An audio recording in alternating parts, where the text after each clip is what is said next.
Bueno, pues yo me llamo Brais Fernández, soy R3 del Hospital Universitario de Basurto y os voy a presentar una paciente, el caso de una paciente de 55 años que ingresó en nuestro servicio por un síndrome de Guth-Pastur y después voy a hacer pues, una breve revisión bibliográfica al respecto. Se trata de una mujer de 55 años, sin alergias medicamentosas conocidas, diabética, hipertensa, dislipémica, exfumadora con un índice acumulado de unos 14 paquetes año, que se le hizo una cirugía bariátrica con lo que perdió como unos 50 kilos y después recuperó 25 y además tiene una nefrectomía derecha hecha por un carcinoma renal. Además un hipotiroidismo, un hiperparatiroidismo y un insomnio crónico. Este es su tratamiento habitual, que os dejo un poco por aquí, y además así como algo relevante, como antecedente laboral, trabajó 10 años en fábrica de baldosas con un ambiente bastante pulvígeno y sin ningún tipo de protección. Esta mujer acude a urgencias por un cuadro de una disnea progresiva hasta hacerse de mínimos esfuerzos, como de unas 3 semanas de evolución aproximadamente, en la que los últimos 3 días ha tenido tos con expectoración hemoptoica, que no llega a llenar un vaso con todas las expectoraciones, y además se encuentra como muy asténica.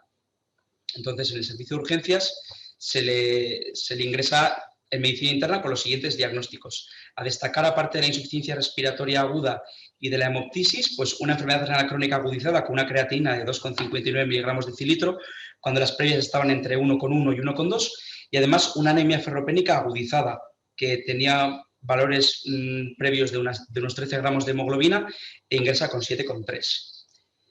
Durante el ingreso en medicina interna se le hacen varias pruebas complementarias, a destacar una analítica completa donde se ven unos ANAS y unos ANCAS negativos, una hemoglobina de 8,9 normocítica hipocrómica con unos reticulocitos elevados y unos anticuerpos antimembrana basal glomerular, con lo que se diagnostica a la paciente finalmente de un síndrome de Guth-Pastur.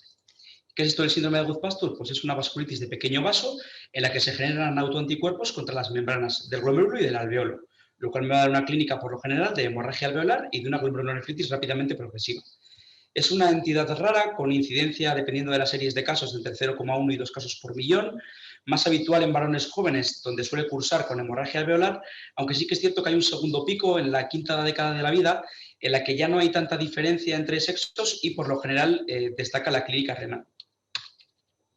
En cuanto a la patogénesis, lo que ocurre es que se forman autoanticuerpos contra el dominio no colágeno de la cadena alfa-3 del colágeno tipo 4.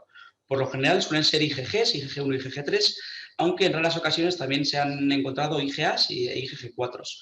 Por lo general policlonales, con una alta afinidad pues, por las membranas que he dicho anteriormente.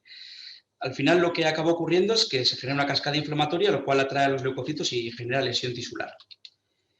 En cuanto a los desencadenantes, se han descrito varios, por lo general lo más clásico, pues el daño pulmonar previo por exposición al tabaco, a cocaína inhalada, a ciertas infecciones, a los hidrocarburos. Sí que se han descrito en esta última época de pandemia algunos casos en el oeste de Londres en relación con el coronavirus y además también se han visto casos relacionados con pacientes en tratamiento con alemtuzumab, un anti-CD52. Clínicamente, este síndrome suele presentar malestar general, pérdida ponderal, fiebre, artralgias de semanas de evolución.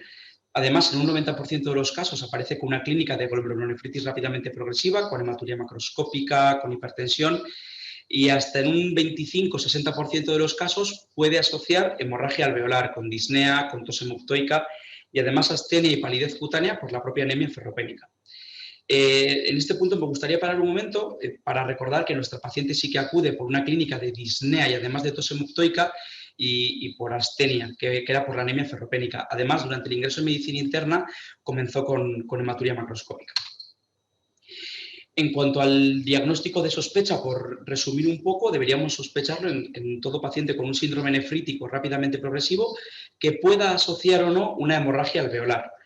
Para diagnosticarlo es muy importante detectar los anticuerpos antimembrana basal, que se pueden detectar idealmente en una biopsia renal, en la que vamos a encontrar unos depósitos lineales de IgG cuando hacemos una inmunofluorescencia directa, y en los casos en los que la biopsia esté contraindicada o sospechemos que se va a demorar mucho la realización de la misma o el resultado, podríamos hacer serologías. Por lo general un ELISA, después confirmarlo con un Western blot. Así como anécdota, sí que me gustaría destacar que deberíamos sospechar también en pacientes con un síndrome de Alport a los que se le ha realizado un trasplante renal, que de pronto empiezan con un deterioro renal rápidamente progresivo. Habría que solicitar también ANCAS a todos los pacientes para descartar que fuera un doble positivo de anti-MPO más antimembrana basal. Y los estudios pulmonares no deben pedirse de rutina, aunque si quisiéramos estudiar la hemoptisis, lo ideal sería hacer un lavado broncoalveolar. En cuanto al tratamiento, el esquema clásico es plasmaféresis, corticoides y ciclofosfamida. Por lo general, este esquema de tratamiento se lo vamos a establecer a todo paciente que curse con hemoptisis, independientemente del daño renal, y a pacientes que debuten con un daño renal que no necesiten diálisis en el momento del debut. Por lo general, aparte de las plasmaféresis, se realiza tratamiento con corticoides, iniciando con pulsos de metilprednisolona a 15-30 miligramos kilo durante 3 días y después una pauta descendente de prednisona oral, que se suelen empezar con dosis altas, con un máximo de 80 miligramos al día, haciendo un descenso rápido más o menos hasta los 50 y después un descenso más progresivo. En cuanto a la ciclofosfamida, se puede poner tanto oral como intravenosa. Hay que recordar reducir la dosis en pacientes añosos, frágiles o ajustarlo en función del aclaramiento de creatinina. Por lo general se mantiene al menos 3 meses y por lo general nunca más de 6. Y luego hay que tener en cuenta que en estos dobles positivos que hemos hablado anteriormente, que habría que establecer una terapia de mantenimiento pues, por la vasculitis sistémica. Como alternativas a este tratamiento inmunosupresor, sobre todo, podríamos utilizar rituximab. Como detalle a recordar, el rituximab, al ser un anticuerpo monoclonal, hay que ponerlo justo después de acabar la plasmaféresis, porque si no la plasmaféresis podría eliminar el fármaco. Y también tener en cuenta que estos pacientes son candidatos a la realización de trasplante renal.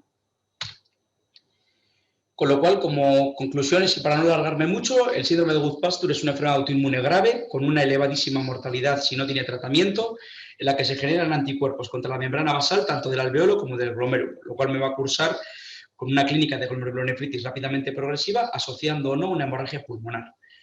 Para diagnosticarlo es muy importante solicitar anticuerpos antimembrana basal, que se puede solicitar en una biopsia renal como gold estándar y, si no es posible, hacer los anticuerpos en sangre. Solicitar ANAS y ANCA siempre por los dobles positivos y siempre tener en cuenta que hay que sospecharlo y empezar a tratar lo antes posible.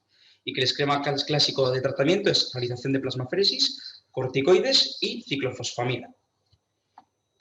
En principio esto ha sido todo, estas son las referencias bibliográficas que he utilizado y si hay alguna pregunta, alguna cuestión. Muy bien, Bryce, te has adaptado al tiempo perfectamente. ¿Preguntas? A ver si hay alguna, si nos hacen. Mientras tanto, si alguien va pensando, a vuestra paciente, ¿qué pasó?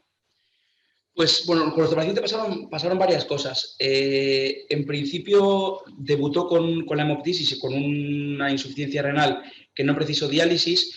Lo que pasa es que al ser una paciente monorrena y tener ya los anticuerpos se decidió no biopsiar porque aumentábamos mucho el riesgo de que se creara una hemorragia y perder el único riñón que le quedaba. Entonces se trató con plasmaféresis, con los corticoides y la ciclofosfamida.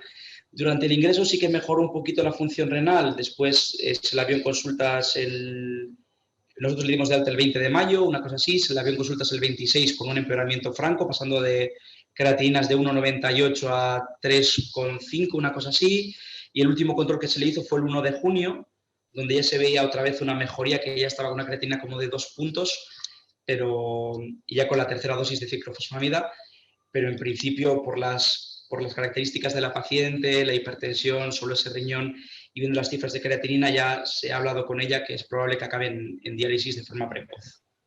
Ya, que es curioso que se podía haber usado el rituximab desde el principio, que es menos nefrotóxico, que va muy bien en vasculitis sistémicas. Bueno. Sí, pero lo que pasa es que, bueno, en este caso se optó por la ciclofosfamida, sobre todo porque en el servicio de nefrología tenían más experiencia con pacientes de Goodpasture con ciclofosfamida, entonces optaron por ese tratamiento. Muy bien.